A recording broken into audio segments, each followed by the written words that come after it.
committee meeting, What Women Bring to the Table. And thank you for taking the time to join us today.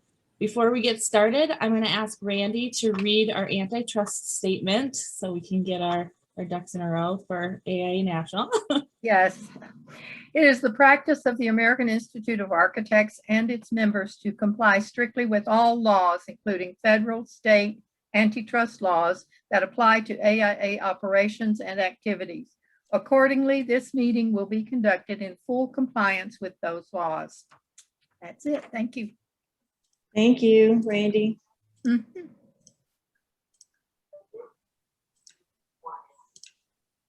I'm not hearing you. I'm muted, sorry. Start going. Okay. So today in our meeting, we are going to look at the brighter side of the gender divide. So often we start this discussion and it goes quite quickly to the negative side of the equation. What are the disadvantages? What gender stereotypes do we have to endure on the daily? How are we overlooked for the new job or position and how we were ignored or discounted at that meeting? Well, that's exhausting and we're tired of talking about it. So for this meeting, we wanted to emphasize the positives and the advantages.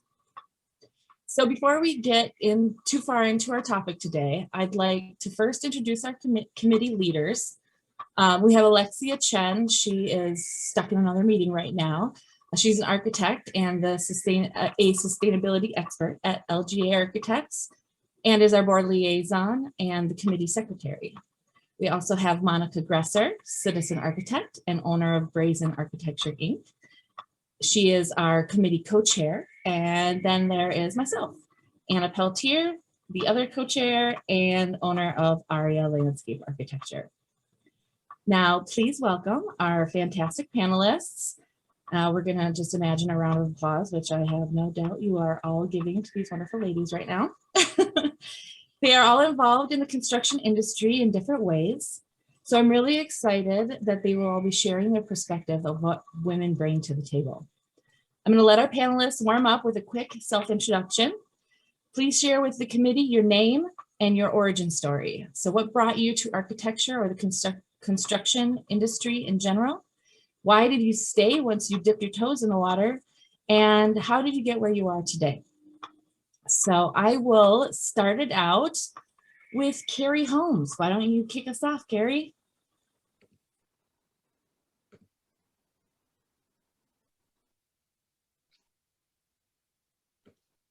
But first, unmute yourself.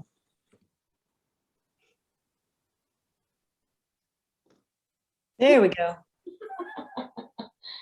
Hi, my name is Carrie Holmes. I am the specification team lead for Allegion. I have been in the industry for 32 years, Division 8, doors, frames, and hardware. And I started in this world back in the 80s as a junior buyer, and now I run the largest specification team for Allegion in North America. So I've come a long way, and once in this industry, you just can never get out. Knowledge is power, and with all these years of experience, I bring a lot to the table, and I frankly love what I do. I write specifications, I run a team, we write specifications, 100 million a year in our office in Southern Cal. So we write a lot, and it's amazing leading the team and getting a good product to the architects, a good fair product. My thing has always been to be open and honest. We're to not sell product. We are there as a consultant to do what's right by the owner and by the architect. So I've lived by these rules. I have been in the trenches on job sites. Most recently, Resorts World. I spent many hours there. Lots of fun. I also did City Center and several other large projects on the Strip, along with the city, county, school districts. So I'm a consultant to all those people, loving what I do and sharing the love of doors, frames, and hardware. Everybody's favorite topic. Thank you so much, Carrie. I'm just going to go in alphabetical order. So Kelly, that means you're up next.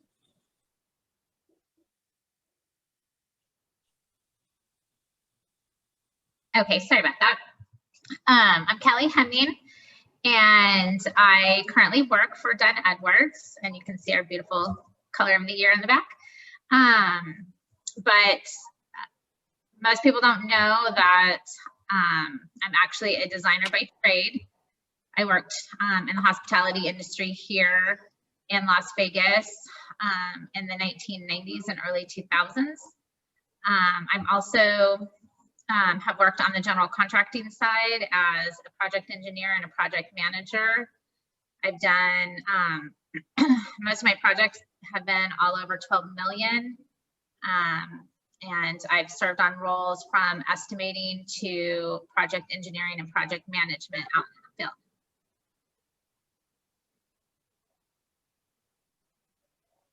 field. Nice. Thank you, Kelly. All right, that means Randy is next. Oh, hi. Okay, I'm Randy Levine. I am the retired executive director for AIA Nevada and AIA Las Vegas. I retired in February of this year after 27 years with the AIA. My background is marketing and public relations. I spent a number of years in advertising with various advertising agencies. I was the advertising manager for RCA's country division in Nashville. And I also worked with a company, I was vice president for a company called Competitive Concepts that handled sports marketing events, pro celebrity golf and tennis, the NASCAR Winston Cup Racing Series, and a lot of other kinds of sports marketing events.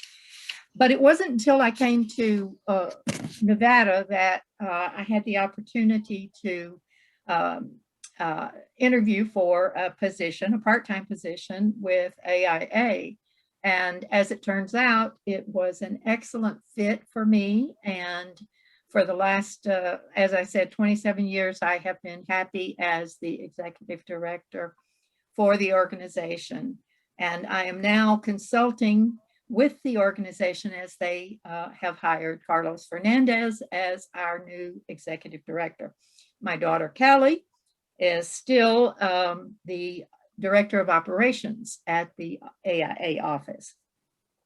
So I have a varied background, and I want to thank Anna and the group for asking me to be a part of this presentation. I feel very privileged to be able to be a part of this group. Thank you so much. You're very welcome, Randy. We're glad that you decided to join us. You have an interesting perspective being so enmeshed in the architecture community for as many years as you have. Yes. All right. So last and definitely not least, we have Stephanie. Hi, I'm Stephanie Hable. I'm a licensed architect here in Nevada and Montana. I practiced as an architect for about 2 decades before I started doing a couple projects, some alternate delivery projects with Sletten Construction. It went really well, so they had reached out to me and asked if I'd be willing to come over and start doing pre-construction for them to help them bridge that very large gap between contractors and designers that sometimes occurs. So about 7 years ago, I jumped over to Sletten to do that for one of their divisions. It went well, so it's expanded, and now I run a pre-construction division for the entire company and a vice president, and so far so good. Wonderful. Thank you, Stephanie. And thank you all the rest of our panelists for your wonderful introductions. While looking into the content for this program, we explored 2 main topics regarding women in the construction industry. The first one is, what are the advantages of having women involvement in the construction industry? What improvements have we made by our presence here?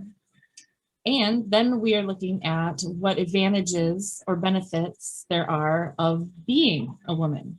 So how does that benefit us personally as women? How do we help others? How do we help ourselves?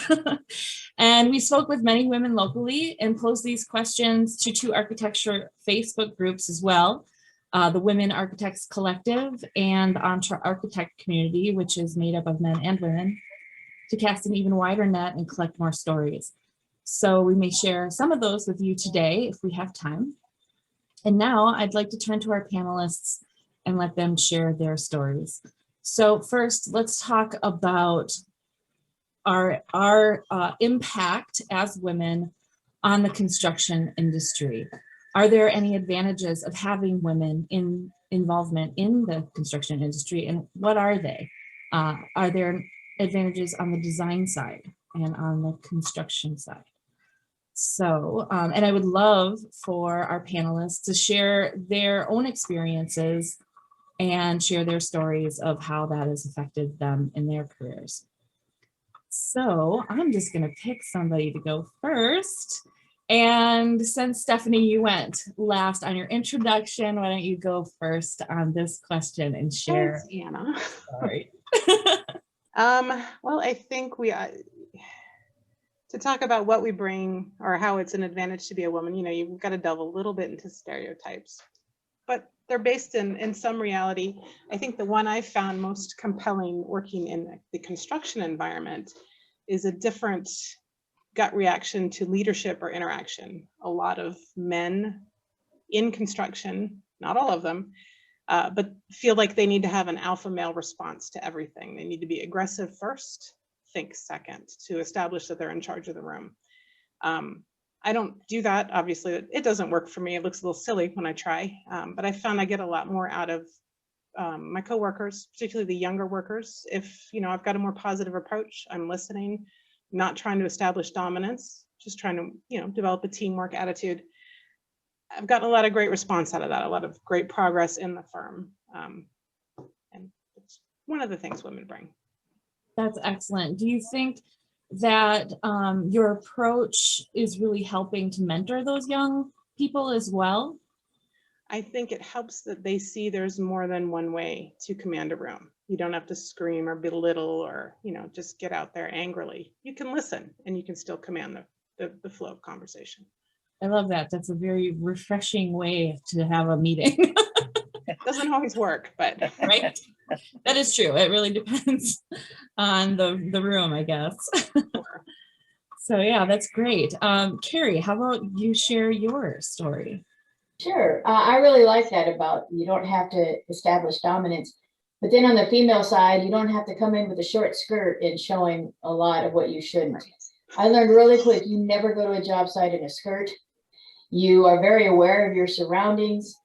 You go in, yeah, you're a woman, not a woman with a chip on your shoulder.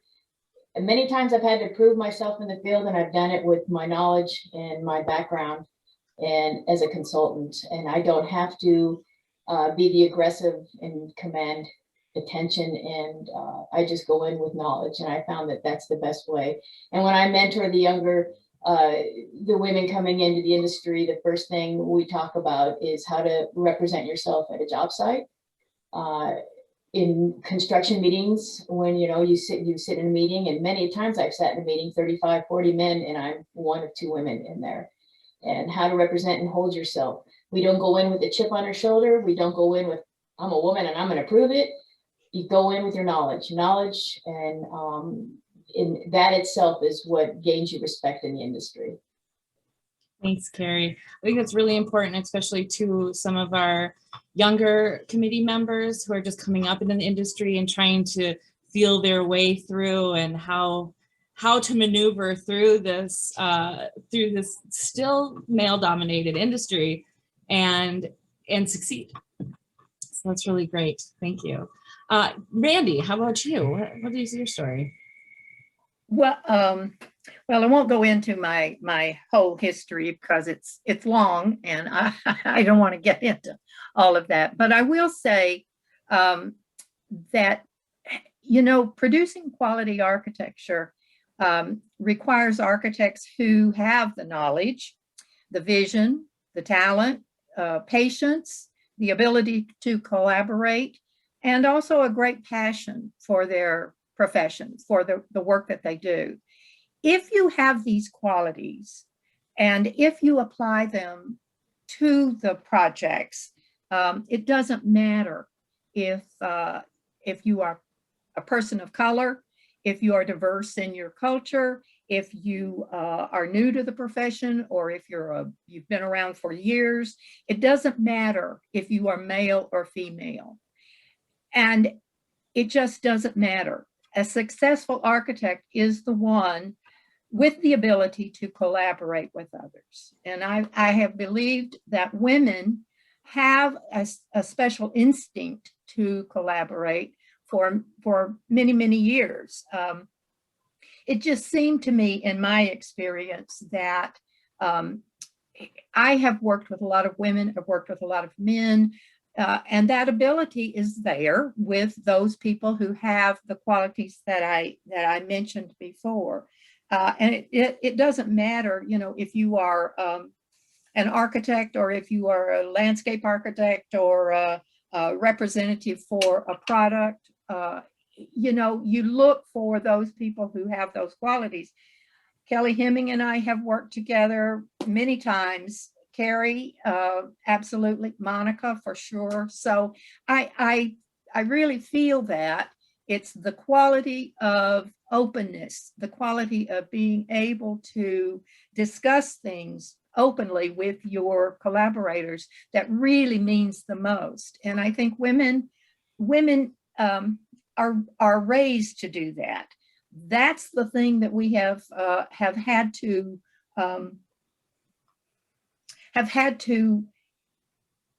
initiate in everything that we do in order to make life livable. You know, due to basic evolution, women have had to contend with and have had to overcome many difficulties as they sought the same opportunities and the same equality as men. And it's found to be true in all professions. Believe me, you know, when I was doing NASCAR Winston Cup races, you wouldn't believe some of the things that happened with a woman at the racetrack. So I'll just say that. A successful, I have found that to be true. Women have been consistently kind of relegated to the home, and but that hasn't been a bad thing, because, as I said, it has developed those evolutionary skills of kind of being instinctively involved in finding the right answer and collaborating and coordinating and working with people. So I really feel very strongly about that. And I think that's a major contribution to the profession. Not that men don't do it, but I just feel that women are more attuned to doing it. Before we go to Kelly, I'm going to bring up one thing that I hear all the time in these conversations, and I'm going to ask our panelists to not do this for the rest of the time, and that's apologize or try to convince people that I'm not saying that men can't do this, but like I understand what we're trying to do. We don't want to step on anybody's toes. We don't want to put on airs that we are better as a gender than the male gender. And I get it. And I think we all get it. I don't think we have to keep saying it. Does that make sense? Makes sense. So we all get it. We'll just continue on knowing that we don't mean men are worse or bad or anything like that. We're just, and we're going to probably get into some gender stereotypes here because it's really difficult to have this conversation without them creeping in, right? There's stereotypes often for a reason. Some of them negative and some of them could be positive. So we'll kind of give us a pass on those stereotypes as well during this conversation. So Kelly, you're next. What are your views on the advantages of having women involvement in the construction industry? Well, I actually was hired for my very first construction job by a gentleman who decided to take a chance on me, and he actually took a chance on me because I was a woman.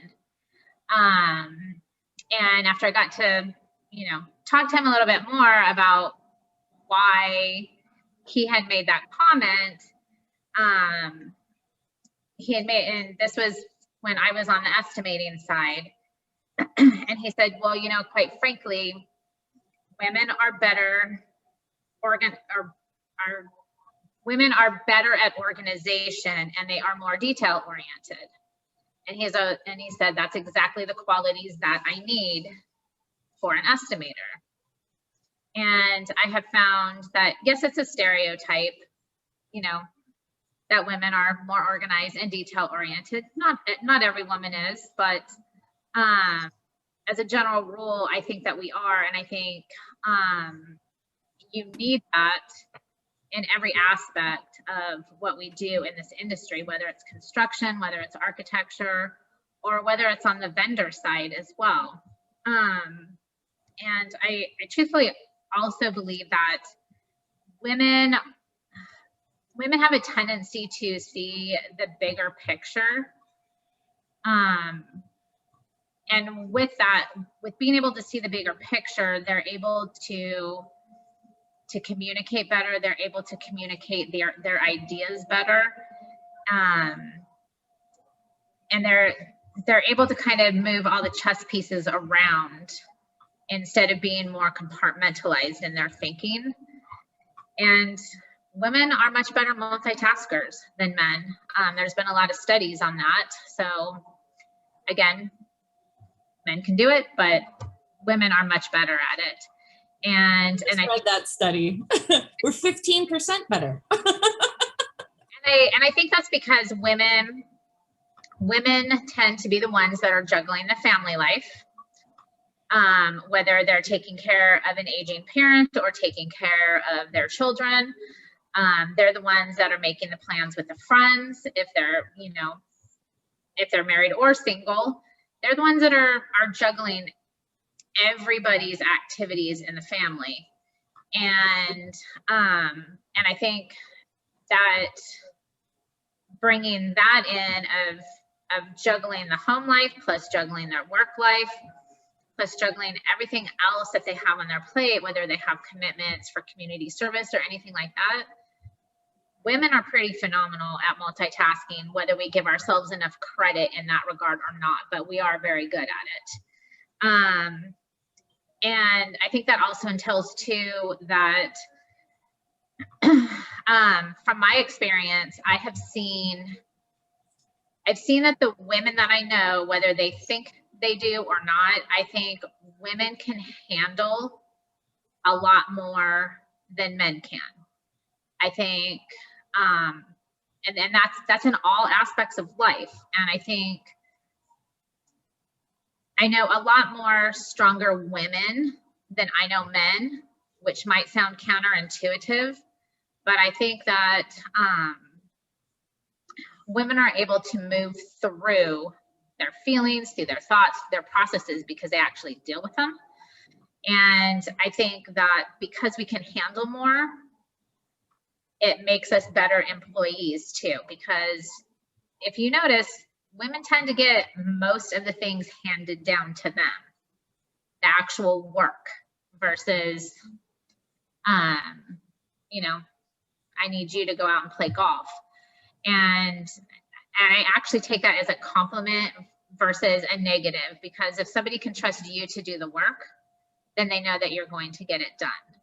So I guess those are my thoughts on that. Very good. Yeah, I said a lot there for sure. And I do know a lot of strong women as well, and just seem to get more done. Just as far as when we've talked about this before, with organizing volunteers, with doing community outreach type of stuff. Monica, you're up to your eyeballs in community outreach all the time. I see our male counterparts doing this too. I see them doing that, but it doesn't seem to be at the same capacity. It almost feels like there's more willingness from women to throw our time at things in general, just our willingness to say, all right, I will volunteer, I will do this. One of the comments that I got on the Facebook page from the Women's Architects Collective was the thought that we have a greater capacity to listen and actually hear what our clients say, to read between the lines, to be empathetic and empathetic to the stress involved in the process. And particularly when working with our female clients, either residential or commercial, to walk them through the process in a way that can ease their anxiety and help lift them up while educating them in the process, so they can have more knowledge and confidence in you, in the project itself, and in their abilities to make the decisions. Do you guys have any thoughts on that comment? Anyone can jump in.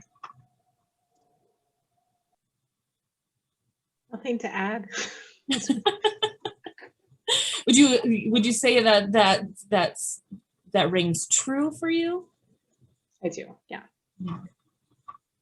I've noticed in some of our projects that do have female clients, they do look for female-led companies, which is really refreshing. And it almost seems that there's this idea that having a woman architect or landscape architect that is their go-to, or their project lead that is their go-to, that is a woman, they seem to feel like they have somebody on their side, completely surrounded with the subs and the GCs and the other consultants on the project team are going to be majority men in a typical project.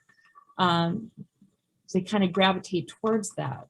And I'd say that with the rest of the world, the corporate world, we're seeing women taking those higher positions as well in other industries.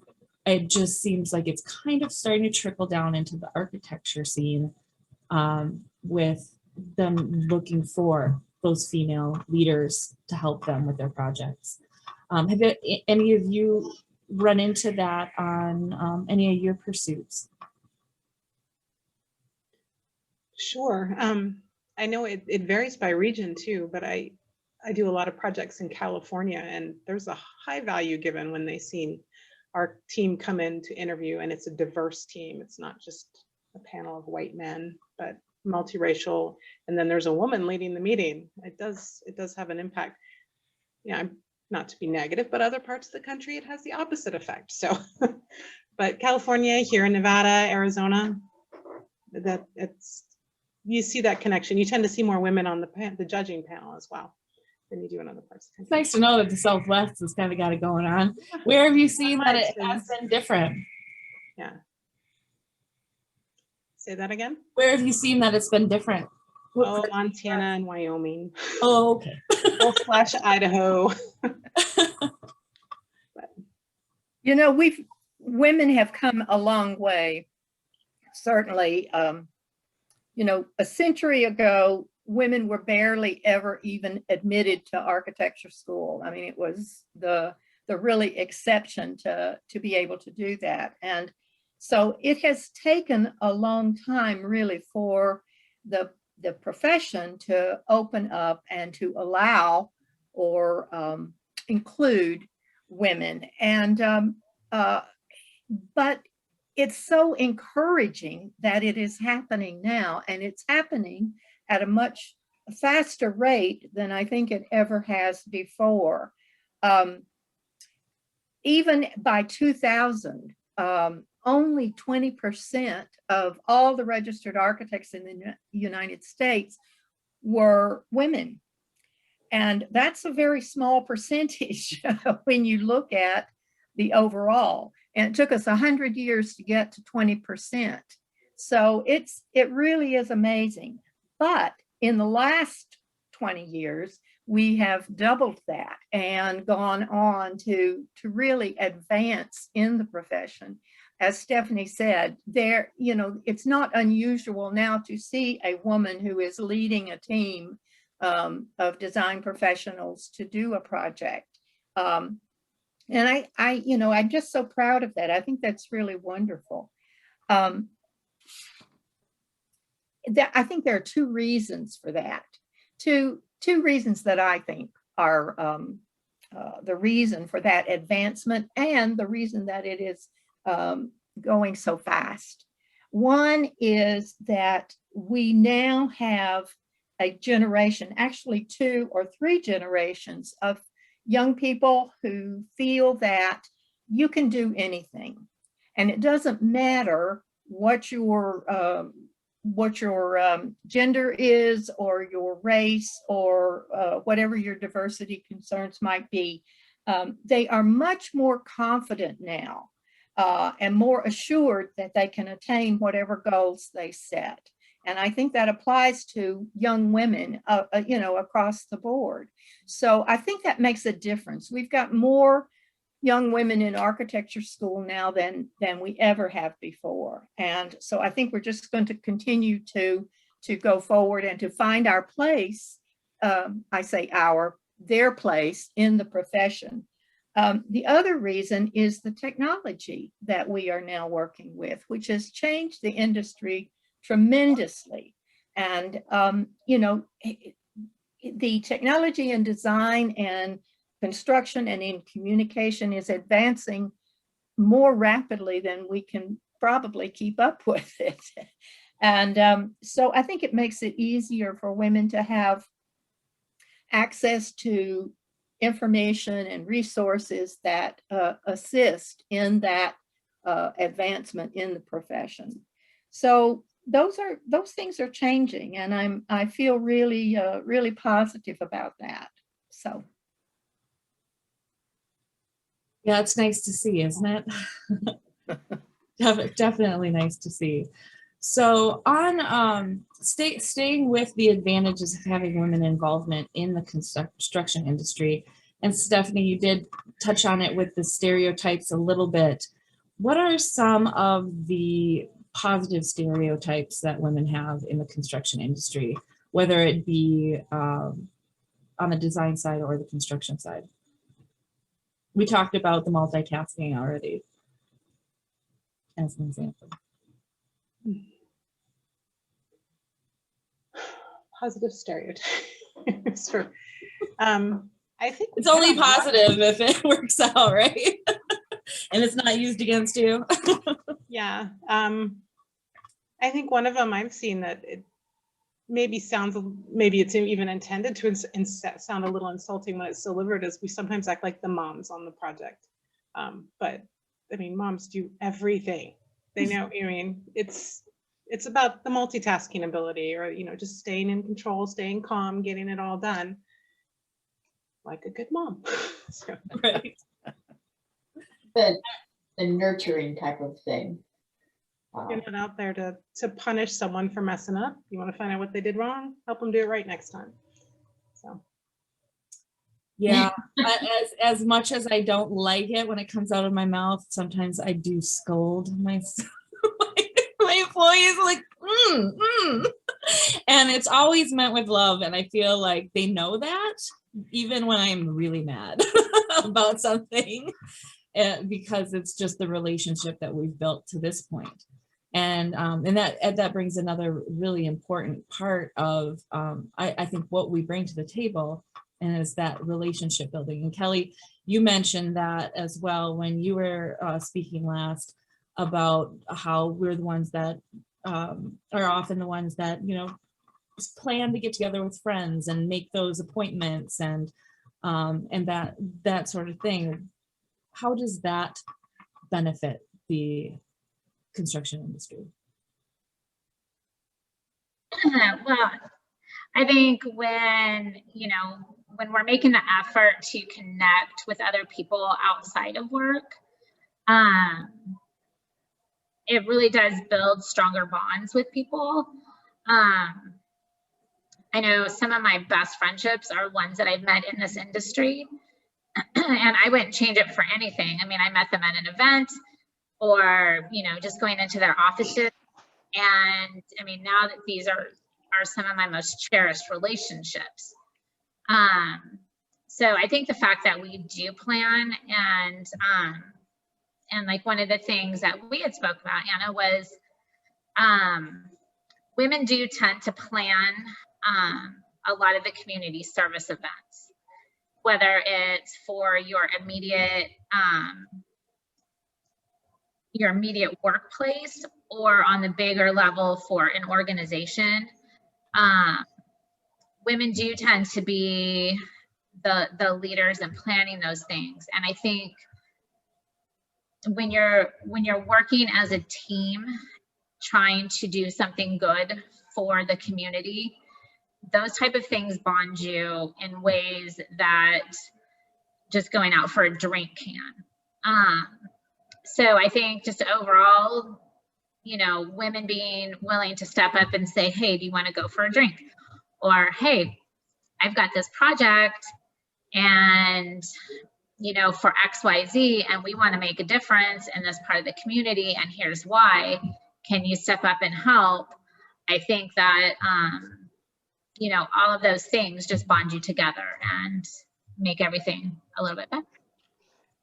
That is true. And how does that benefit our project delivery then? Well, you now aren't working against each other, you're working together. Bingo. And I've seen that a lot when I was on City Center. We had a project we worked on the theater there, and everybody kind of forgot about our little project. And so we ended up having a great team, from the ownership of MGM to our CERC people, to our Perini team, to our subcontractors. And I had brought up to them, you know, we really need to adopt a family and for Christmas. And we brought that up in a meeting. Everybody was on board. And just all of us working on that little project together of adopting a family and making them have like the most amazing Christmas ever, really brought our team together in a way that I don't think anything else could have. And our one little team never had any problems. So everybody did everything to help each other out. And I think, you know, when you build those bonding moments into things, I think it is very important. And I think women are really good at putting together kind of bonding moments, whether you're going out for a drink or going out and doing something for your community. It builds trust, right? Yeah. Trust with your clients, trust with the other design team members, trust with the other people on the construction side. And it seems to make for a better overall project delivery, right? Yeah, and I think people get to see that there's a human part of you as well. And I think that goes amongst you know, amongst the sexes, male or female, it doesn't really matter. Once you get to see the human side of people, you're much more willing to engage and negotiate and have more of that synchronicity in your projects. Yeah, for sure. Anybody else have any comments to that about relationships and in the design or construction side? How that affected you in your jobs? How about the way we design? There is a definite, I'll use the word stereotype. I don't know if that's the right word on this one, that I've gotten through the responses on the Facebook groups. And it's that women seem to design more for the inclusivity of other community members. Does anyone have any experience with that?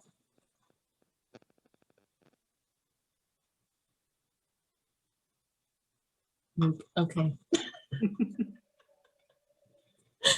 All right, let's see. Sorry, Anna, I was passing on that one just because it's been quite a while since I've been on the design side. Gotcha. No problems. No problems. For me too. Yeah, I don't know about so many different projects. It's I don't know that I have a good story to share either, but it did seem to be a thought that because we've listened more, that's a stereotype maybe, that we listen more as women to our clients, and maybe that's part of that relationship building, or that, you know, that connection that we kind of seem to be more in tune with, that we're able We're more to. concerned with a happy client than an award-winning project.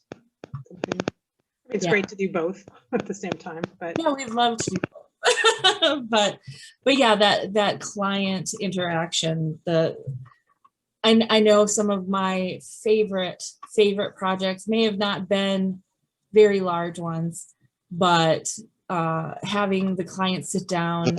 I had one recently. Client was very frustrated. He had this idea in his head and nobody understood what he said, what he was saying. He was really frustrated because he knew what he wanted and he couldn't seem to explain it. And so we walked the site for about an hour, and I boiled it down at the end. I was like, so is it like this? And the eyes got huge, and it was like, this is exactly what I've been trying to tell everybody for this. And it was just that moment where that was probably more exciting than winning an award to me. And I don't know if that's the case with everybody. I have a comment on that. I think, like you're saying, we're more interested in listening and finding out what they're trying to tell us. I think as opposed to certain professionals, they come in, have a preconceived concept or ideas that they're trying to sell or present. And even though they're listening, they're just looking for a way to plug in their own idea because that's what they're about. So I think that might be a typical difference. Well, I think women are, I think how the society have brought us up around various familial or schooling, you know, we tend to kind of listen more and try to find out what's the right way to do and to respond to what people are saying, because you know there tend to be more consequences when we don't listen and respond well, as opposed to men with their privilege in life. I think that's exactly right, you know, and that's what I meant when I said that, you know, women are more attuned to listening and to probing to find the answer, the right answer. And that's exactly what I meant. You know, I think that's a great gift to have and to be able to bring to the profession. So, you know, kind of being intuitive with people and being able to visually and verbally kind of understand what their requirements are, what their needs are. You know, that's really something that women are, that's what we do. That's what women do, you know, for our families, for the community, for our jobs. We've been training for this through the whole evolution of the human race. So it's there. It's a great gift to have.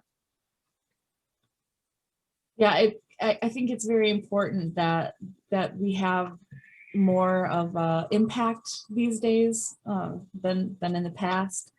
It seems like it's a different skill set, right? And we need all of the skill sets to design and build really great projects.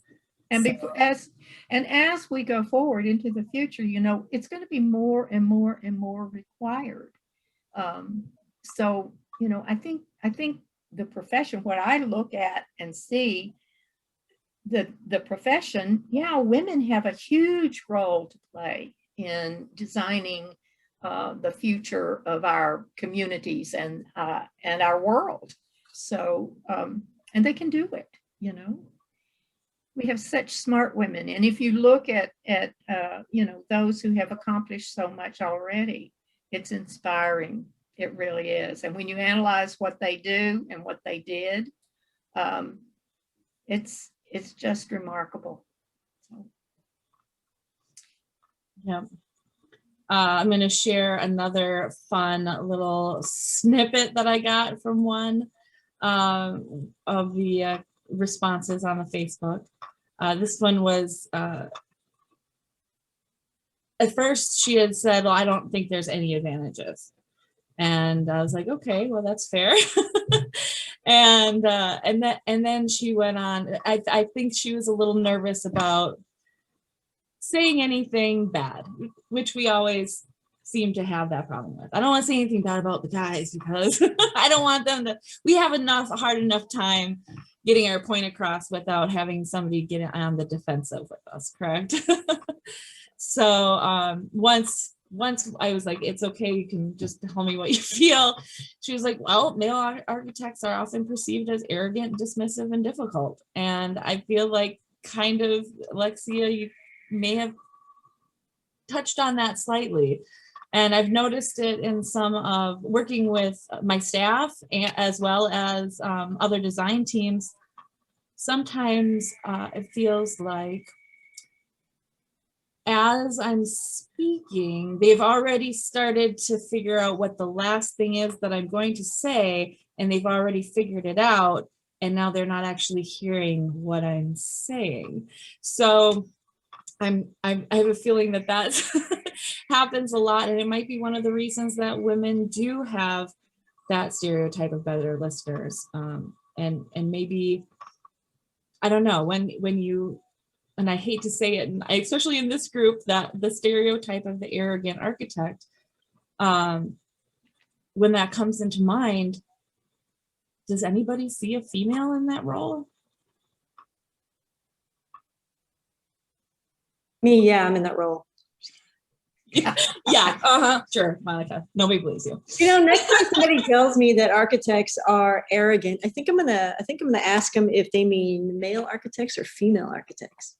But I do work with plenty of male architects who let the ego go. But I think that by and large, I can only think of really one woman I have encountered I just realized there were two of them, who probably did have that ego that gives us such a bad reputation. But I wonder now if they were just trying to blend in. Yeah, I think she was a lot of women try. Oh, I'm sorry, Stephanie, go ahead. Just real quick, I can think of one, and she acted very much like her male previous boss. She was just mirroring him, and it didn't work. But go ahead. Yeah. Sorry, dudes, we're still making you look bad. Well, I think a lot of women adopt that attitude and that those characteristics of being an egotist because that's what has been modeled for them. So they naturally assume that that's what it takes. And unfortunately, unlike a lot of very successful female architects, they don't understand that, as was said previously, if you are genuine with people, if you are able to really connect with what they are saying, that goes a whole lot further than that iron shield of flaunting your ego and flaunting the things that you have done. So that's so true, Randy. And that's kind of why we're here, right, with the Women in Architecture Committee, is to let our sisters know that it's not about mirroring our successful male counterparts. We're going to support each other in being our authentic selves, because that is what's going to bring the best projects, the best outcomes. Absolutely. I love that, guys. I think that's a very important point, kind of relating to our last topic, as we go through school and our professional life, there's mostly guys around us. So we see how they do it. And I feel like I find myself at fault sometimes to, almost having similar behaviors, because we see growing up in architecture school how those male jurors critiqued us in design studios. And, you know, as you're a student and an impressionable young person, that seems to be the professional right way of doing things in the designer's world. But I think the other side is, you know, how do you approach, and I find this mostly, at least for me, in terms of design critiques, and not so much in like construction, that kind of relationship, but more like working in the office when you're designing stuff. You know, how do you approach voicing your opinion? I think, you know, a lot of us on this call are more the straightforward, just say what you feel type. And sometimes it comes across as maybe offensive. And that happens. I think that happened to me. You know, I'm just saying things, responding to design as I see it, I think objectively. But, you know, maybe it's the way I approach saying it. And, you know, I think that has happened to, if I'm saying it to a female colleague or a male colleague, which, you know, at times they felt maybe offended or that I wasn't approaching in the best way. So that has been a thing that I've been thinking about on how to approach that, because, you know, everybody takes critiques differently, and Yeah. us have thicker skin than others. And the profession, you know, when you're in architecture school, one of the major things that you learn is to critique other people's work. Mm-hmm. And what I have noticed is that carries over into the profession. And I've always hated the fact that architects can speak sometimes very detrimentally against another architect's work, which just totally, you know, gives the wrong impression to the public as far as who architects are and what they do. So I know that critique is necessary and it's a part of the learning experience and so forth. But, you know, there are a lot of people who use, a lot of male architects who use that as a way to kind of pat themselves on the back. And, you know, I would never have done it that way. I have a different idea. So I just think it diminishes the profession when you do that. I totally. Particularly with public projects, you know, and so that your voice is the one that's being heard about the project. You know, and I appreciate that you said that, because I will have clients come in or potential clients come in and they will talk about how, well, this other architect so-and-so said, yada, you know, this one thing, you know, and so you can't be right about this. And I go, but I am. And, you know, there are 10 solutions to your one problem. Yeah. So that other architect is not wrong. You know, we just have different solutions for it. And I don't think that it's, you know, I think that might be one of the things we're also pretty good at too, is like, why do I need to be catty? Oh, we talked about cattiness yesterday. You know, why do I need to be catty and put down other architects? Because I'm one. Yeah. And I don't need to make us all look bad. Yeah, that does more harm than good. It really does. And, you know, it just, in my 27 years as with AIA, that's the one thing I wish that I could change most, is that attitude.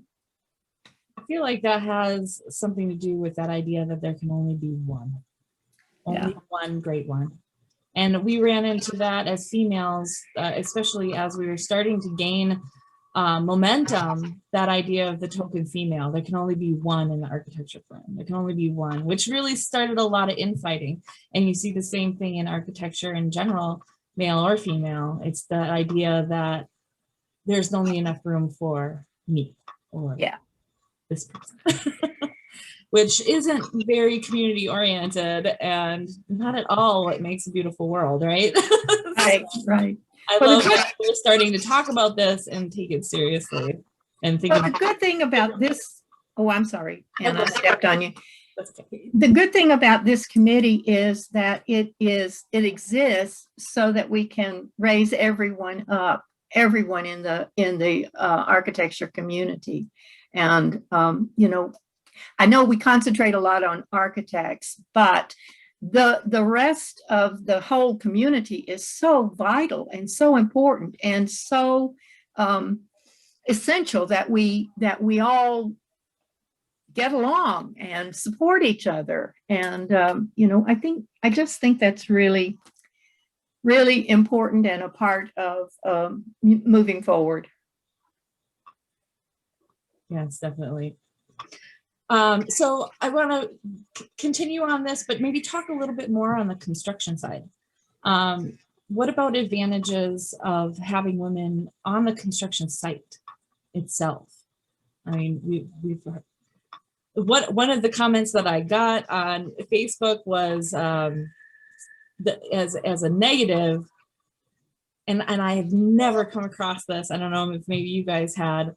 Walking into a meeting, being the only female, and having the contractors state, well, it's one female too many, in my opinion. Luckily, I've never run into that. Usually my experience is pretty good, or if I get attitude out the gate, it gets squashed immediately. But what have you guys had any sort of experience like that? And how did you deal with it? Sure, I think all of us have. I mean, I was walking a project and I walk in, the guy seriously gave me a once over. He looked up and he looked down and he kind of humped. And I'm like, okay, you know, so I'm like, get me a ladder. And he goes, what do you need a ladder for? I said, because I need to check to make sure you installed this properly. And his response was, girly, I've been doing this for 25 years. And without missing a beat, I said, well, Grandpa, you've been doing it wrong. I climbed up on that ladder and I said, oh. I love that. Carrie, that is a great example of how to deal with that.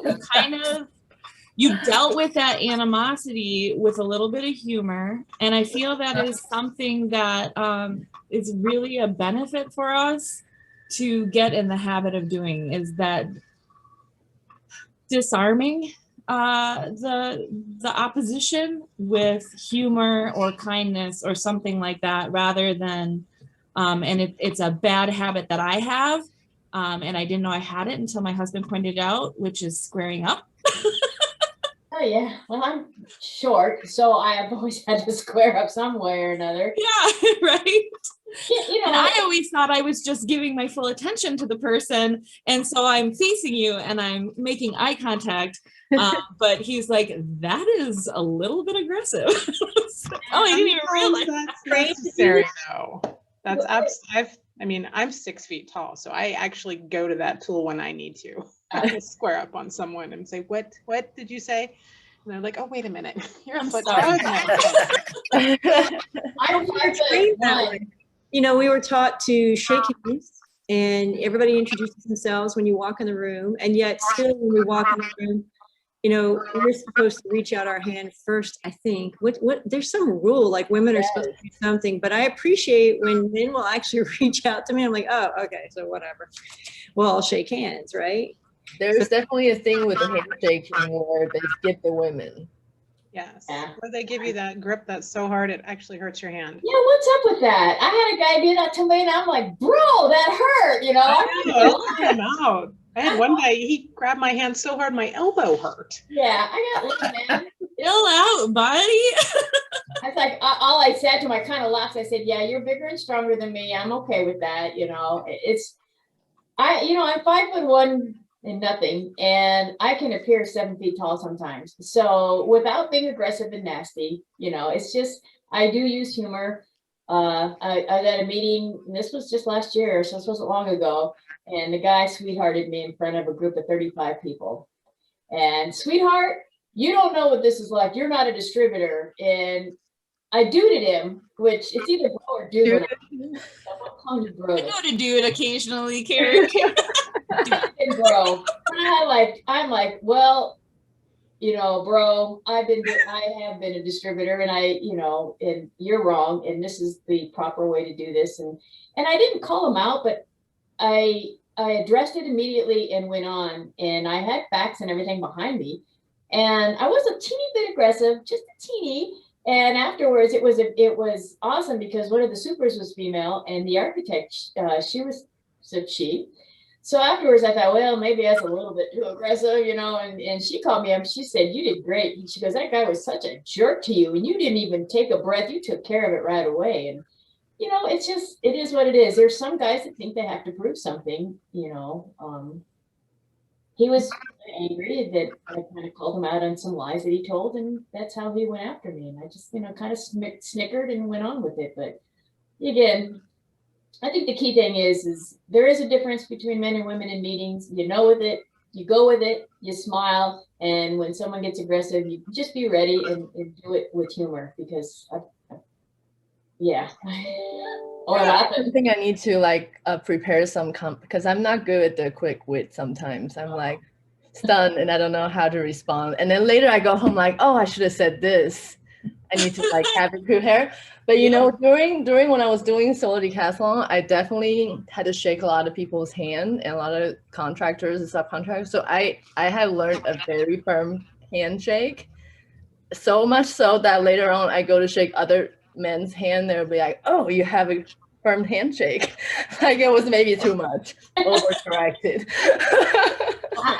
My superpower is my wit in my mouth, and I do have to control it sometimes, but Oh, jealous.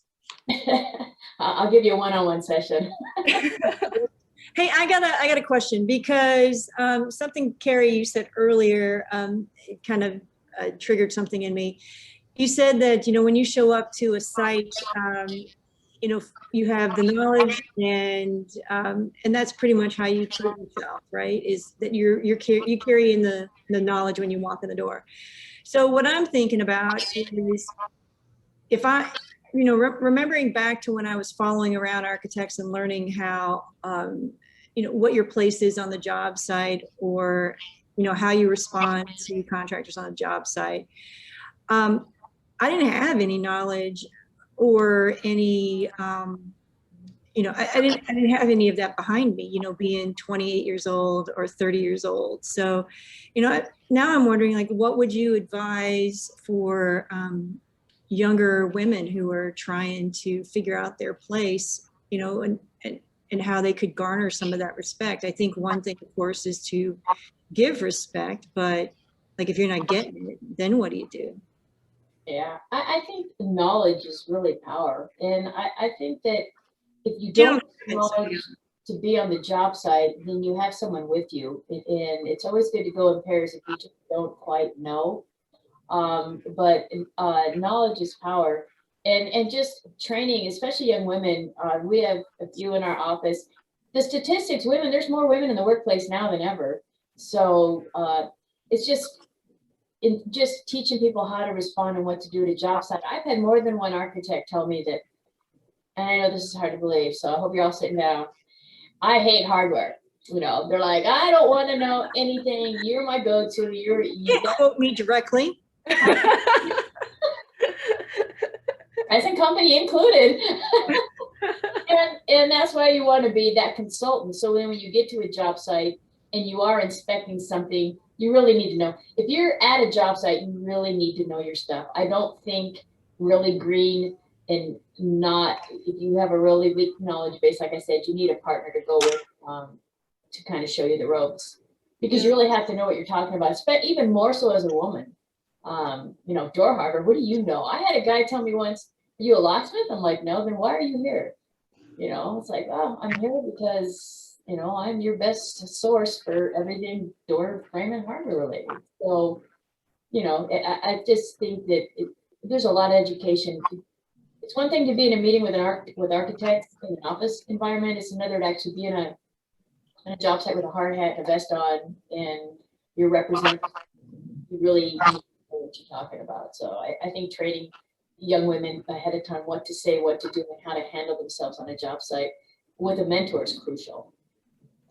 I would agree. Because young architects, I know I was out on school district projects, out on the field once a week or twice a week for those site visits. I mean, you're young, you don't know everything yet, but you've got to go anyhow, and you go by yourself because there's no no funds for a second person to go with you.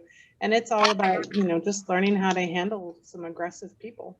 And if you don't understand what's going on, you don't fake it. You just say, look, I'm going to look into this. I'll get back to you. And that kind of without embarrassment. Yeah. Very good advice, Stephanie. Good, You're good. allowed to say, I need to look into this. And I think our younger professionals need to know that it's okay to do that. You don't have to know everything all the time.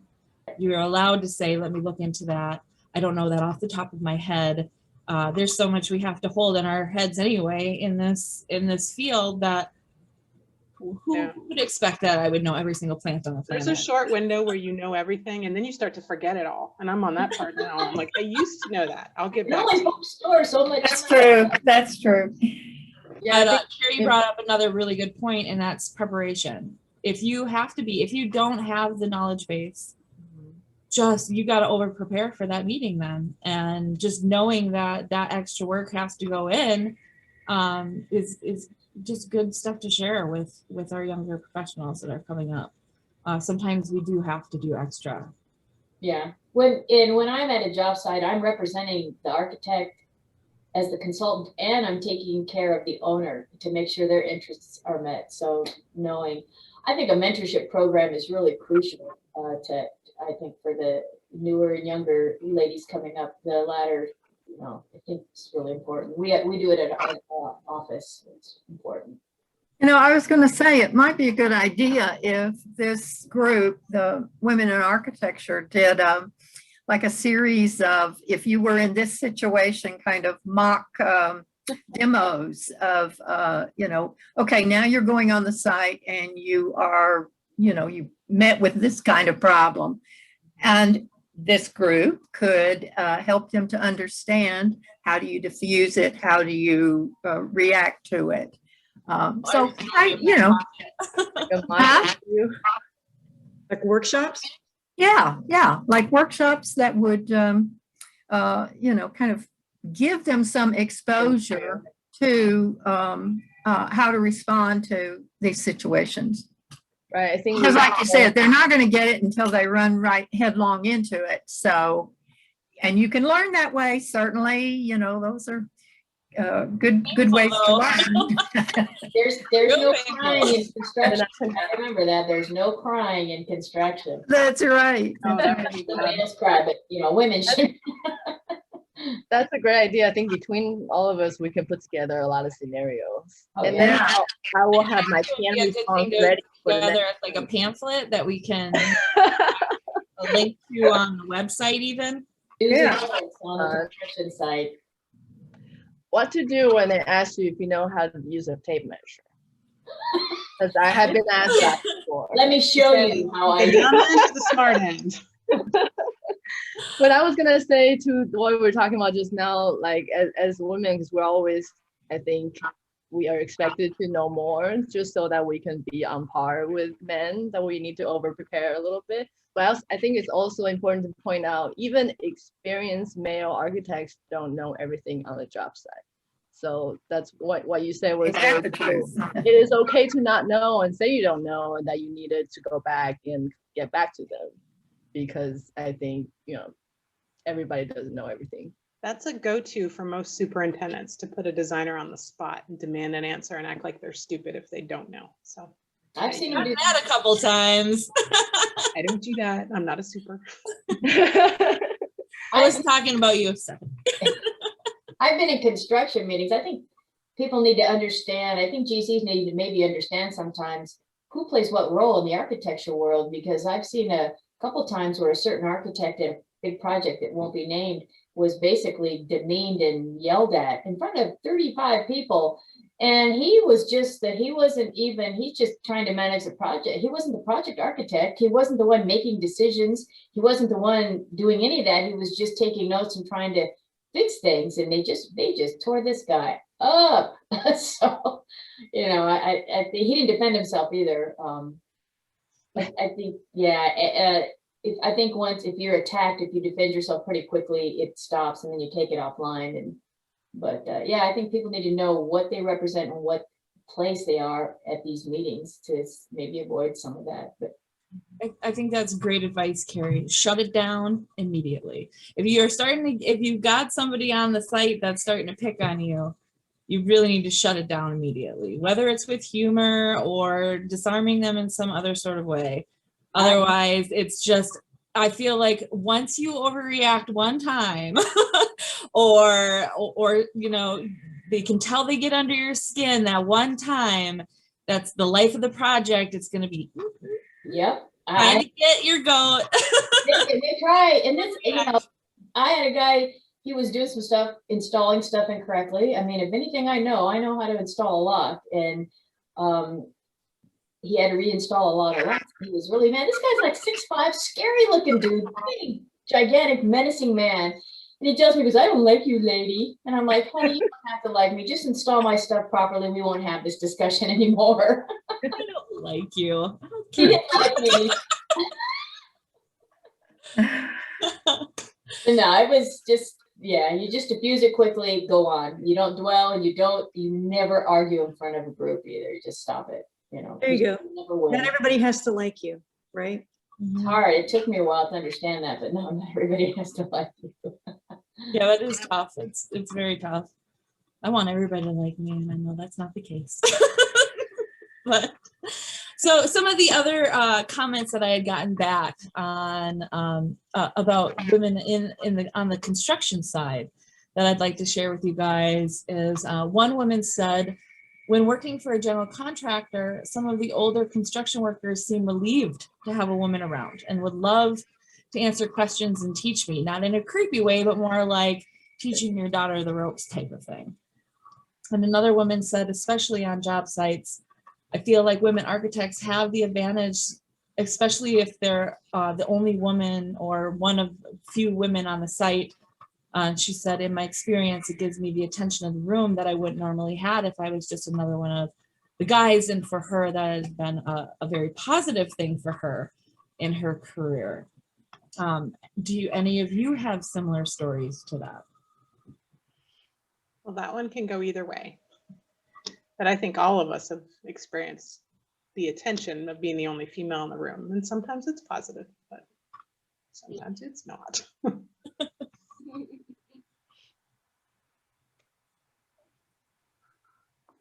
I know for me on the construction side, that's probably one of the more fun parts for me. My husband always says that old white dudes are my wheelhouse. I think that's just from growing up in the UP. I've kind of got this backwoods a little bit attitude to me that that's easily approachable, and they can joke with me and things like that. So I've found that my interactions with most of the contractors, especially GCs, have been very positive. More so the pushback is going to be with the landscape contractors, because I'm going to hold them to spec and I don't like that, but too bad. But usually it's once the GCs see that you've got the knowledge base. And I think that is the most important thing. And Carrie, you've repeatedly mentioned that the knowledge base is probably our most potent tool as females in the construction industry. All right, so I think we've beaten that one up a little bit. So let's talk about what are some of the advantages or benefits that you've experienced being a woman in the industry. We've started talking a little bit about those with how we're sometimes treated on the job sites, some of the positives. We've also mentioned a couple of the negatives. So one of the, and we talked about it again and again on the knowledge base. So one of the responses that I had gotten was that as a young professional, they felt like they had to really step up their abilities in order just to be on par with the male counterparts in their office.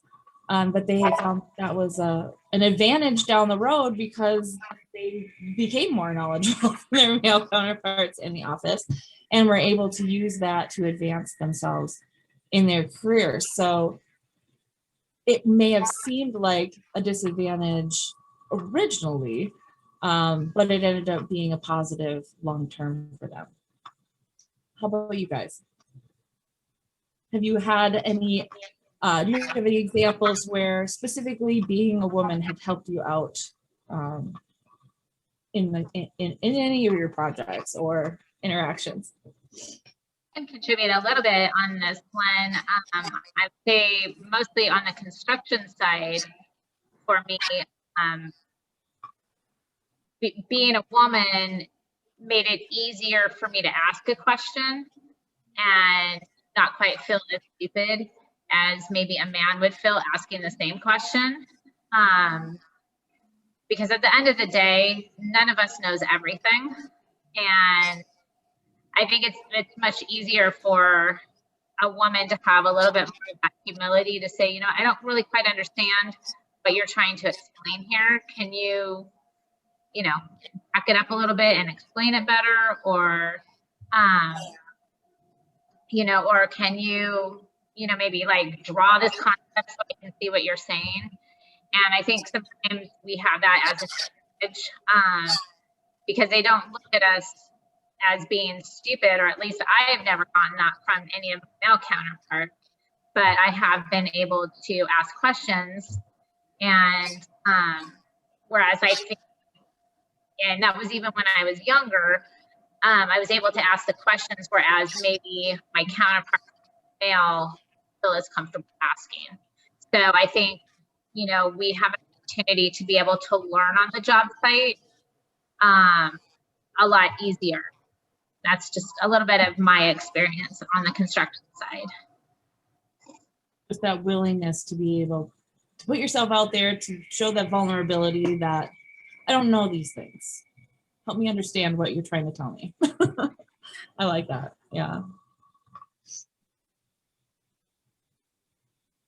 Anybody else?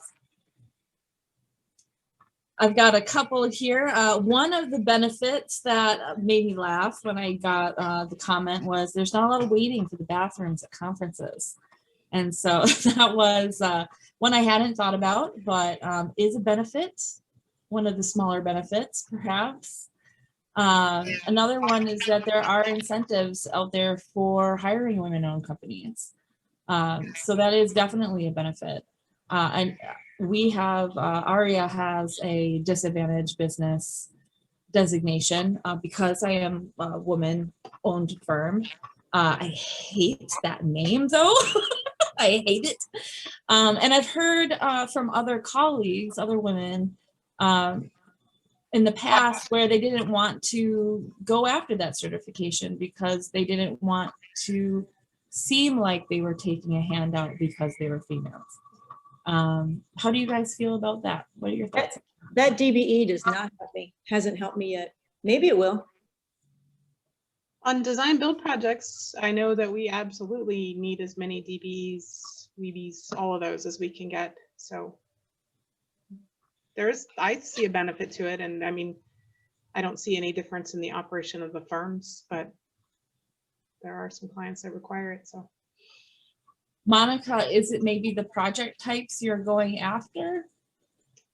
I know that in some instances, they're not really very beneficial. Yeah. There are times when we've maybe gotten on a team that we might not have gotten on, I think, because of it. It might be because we're prime. I don't know. So if we were prime, you know, if the firm wasn't prime, maybe maybe it would be helpful. I don't know. But we've always been prime. Gotcha. Yeah, I mean, it just has to be a public project with those requirements, but. And the public projects in Nevada don't always have that. No, they don't. But like City of Henderson usually does. And almost always does Yeah. their projects too. Which doesn't matter for me. Airport has some that they like to see, McCarran. But.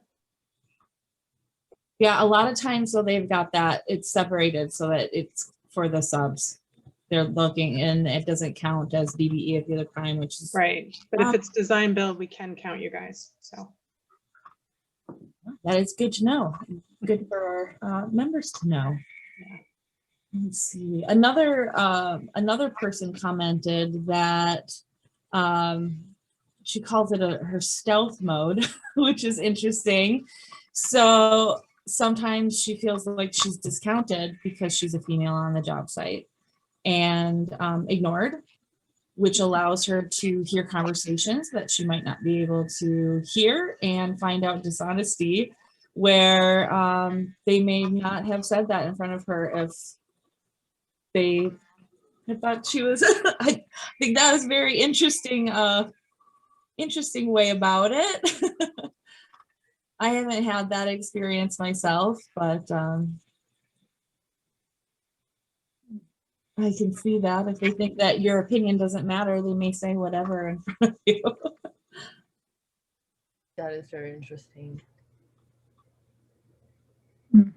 How about other ways of contributing to the pursuit of work for your offices? Are there any other advantages that you guys have run into for being female besides the DBE type of certifications?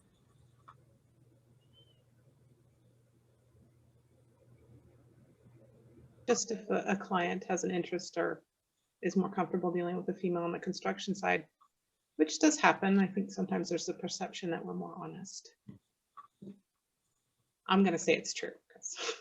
I would like to believe that too. But yeah, but let's see what else we got. Oh, we had one that they said 95% of the work they go after they get because their clients who have mainly worked with men in the past finally felt like they were being listened to. So again, that's with that communication and that relationship that we were talking about. That their approach is more welcoming and it's more about the clients than about the architect, which we also, I think Stephanie, you had commented on that as well, or maybe it was Alexia. How about on the job site itself during construction? I know myself in particular, I swear like a sailor. It's how I was raised. Everybody in my family is loud and verbal, and so that has been a challenge for me. But I have noticed there is an expectation that I don't swear, which is okay. I can hold it.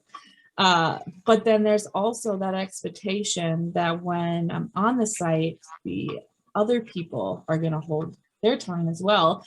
I walked into meetings with the GC and architect and the subs where it was a screaming match.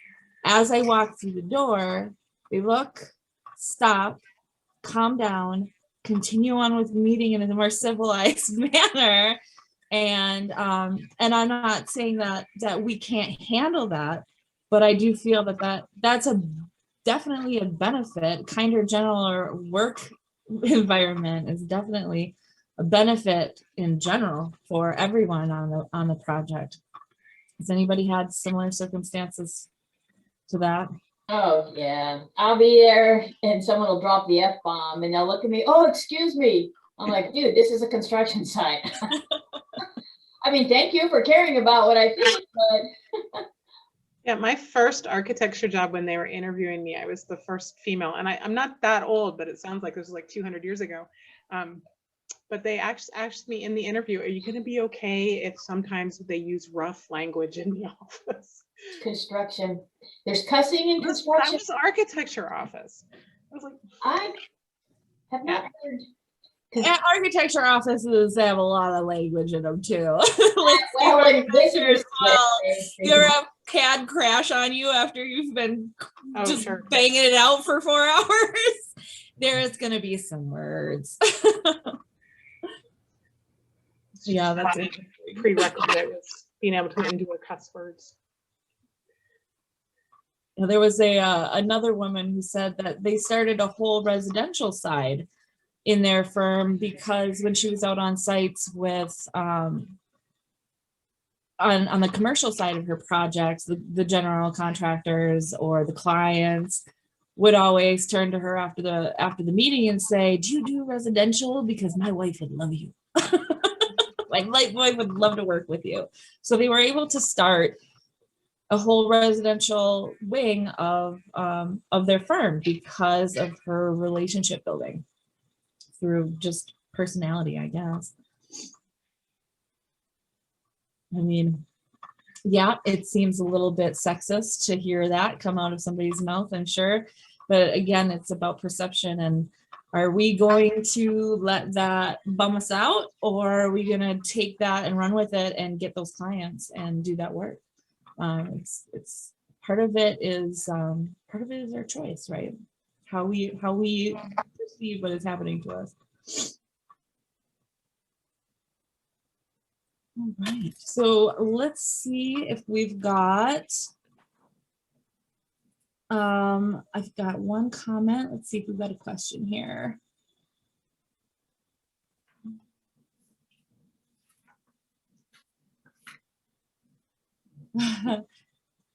Not a question, more of a comment from John Spare about enjoying our conversation. Thank you, John. Does anybody have any questions for our panelists about how they've handled certain situations, or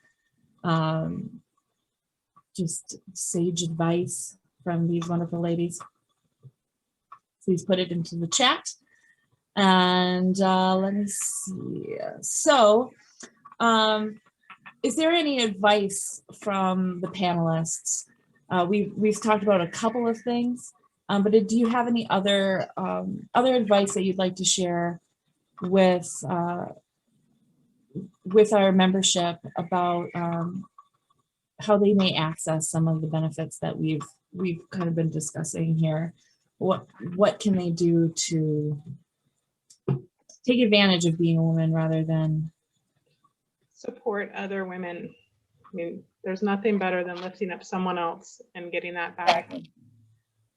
If a woman's in a meeting and someone has just talked right over her, let that person finish and go, "And you were saying something," and give them back the floor.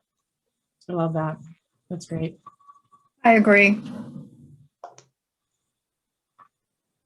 Yeah, I'm sure we've all experienced getting bulldozed in a meeting before. So being able to support each other is always very beneficial. And you never know, that might be the comment that was going to make or break that project, and we needed it.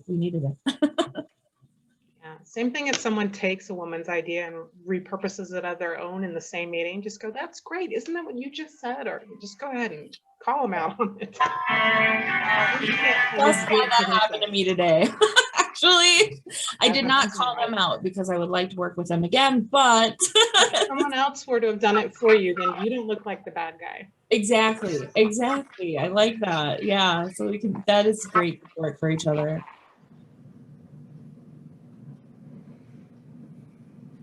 I would say that maybe volunteer. I know volunteer always, but volunteering for those critiques for UNLV so that those students have a different perception of how you're supposed to be acting in the architecture or design construction field. That's a great point. I do want to say, I think recently a lot of the studio review that I've been to have a lot more women as jurors. The last one I did as well for landscape architecture for UNLV. I did attend a Zoom virtual one for University of Houston. I want to say they were all guys besides me. What? How dare they? That's my alma mater.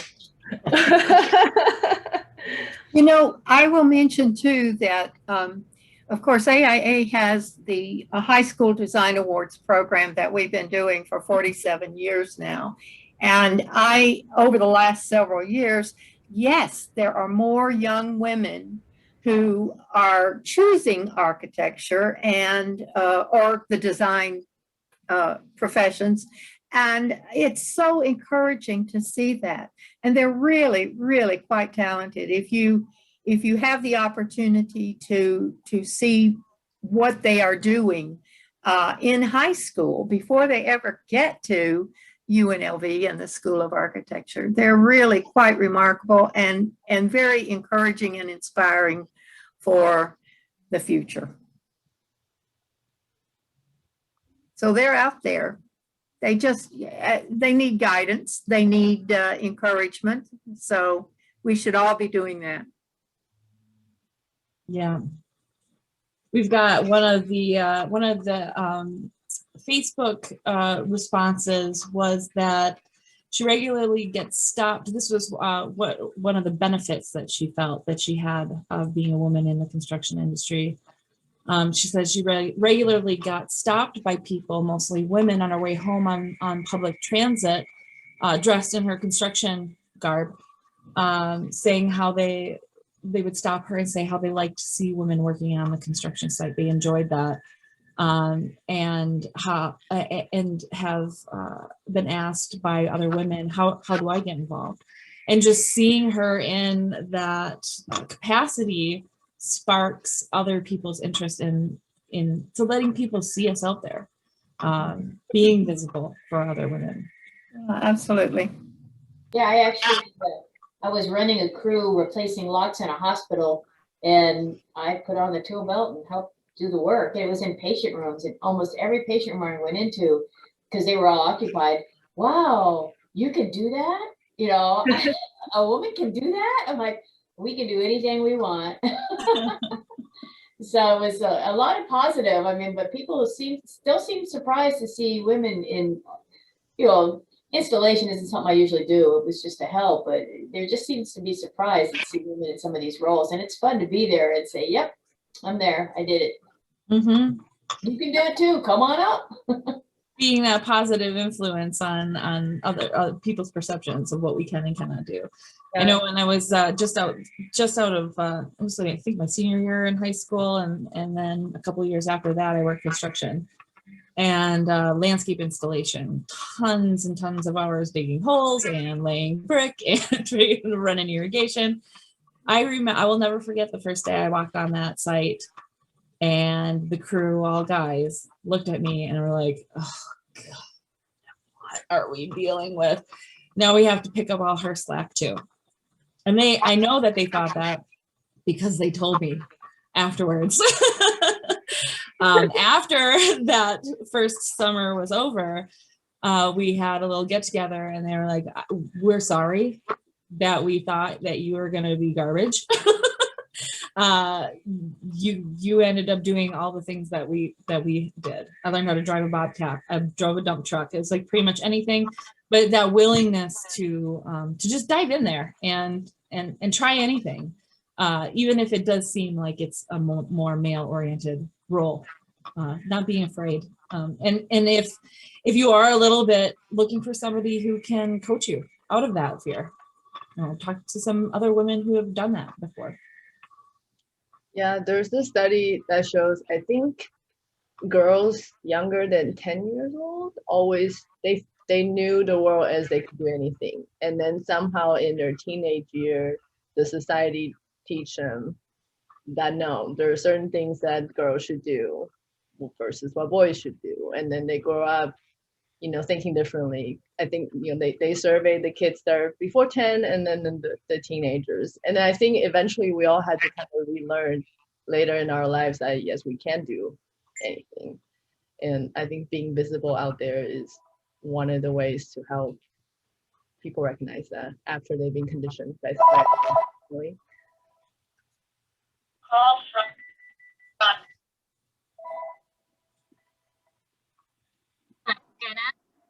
I just wanted to let everybody know I thank them for sharing their stories and letting me share mine.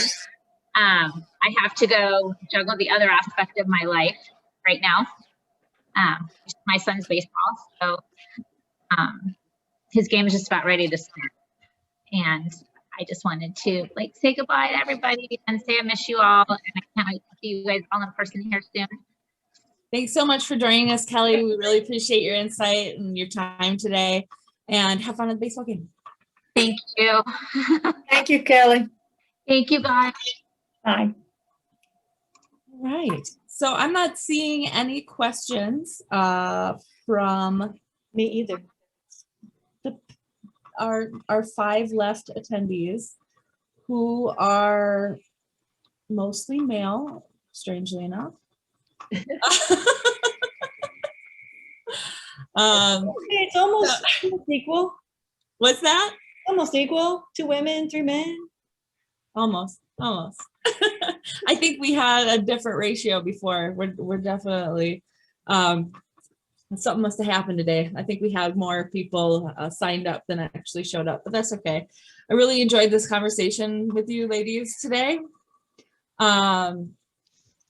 Kelly, are we needing to run to 6 o'clock? No, Okay. I actually, I thought it was from 4:30 to 4 o'clock to 5:30. Oh, I have it in my calendar wrong then, and we're 7 minutes over. Oh, it's okay. The barbecue grill to fire up. All right. Well, thank you ladies so much for joining us today. Thank I you. thought this conversation was really cool, and I loved hearing all of your stories and your perspectives of what we do every day. Thank See you you so later. much, and I hope that you join us for another committee meeting in the future. Coming up Thank next. you all. Thank you. I've enjoyed this so much. Thank you all. Thanks, Good seeing you, Randy. Stephanie. Yeah. Carrie. Goodbye. Bye.